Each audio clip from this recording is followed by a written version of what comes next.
The Committee of the Retired Inspectors General of Police has paid a visit to the incumbent Inspector General of Police Kayode Egbetokun at the force headquarters, Abuja, reaffirming unity and continuity in the Nigerian police force.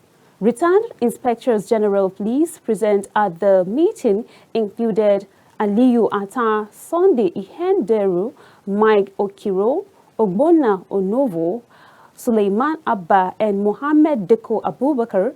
Speaking on behalf of the retired Inspector General of Police, Mohammed Deko Abubakar appealed to the federal government to provide adequate funding for the Nigerian police force to effectively carry out its constitutional responsibilities while commending the Inspector General of Police and officers for promoting dialogue and continuity. We have had a very interesting discussion, and we have encouraged the IG to continue to do his job with vigor, with commitment, as he has done always. And we thank all the officers for giving him the support to do what he's supposed to do as the leader of the Nigeria Police today.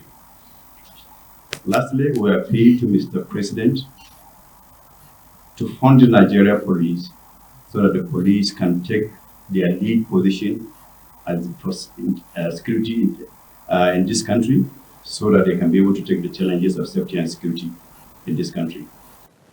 In his address, Egbetokun outlined key reforms implemented over the past 2 years and reaffirmed the commitment of the Nigerian police force to strengthening operational intelligence and enhancing citizen-centered policing.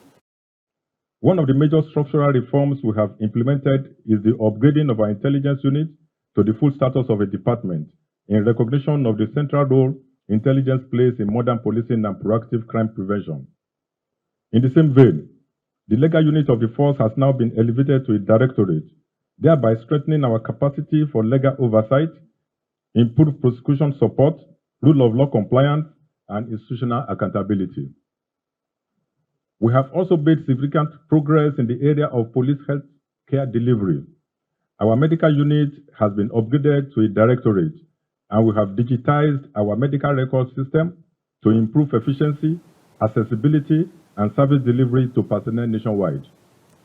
The meeting highlights a renewed commitment by past and present police leadership to work collaboratively in strengthening security architecture, enhancing intelligence capacity, and ensuring safer communities across the nation.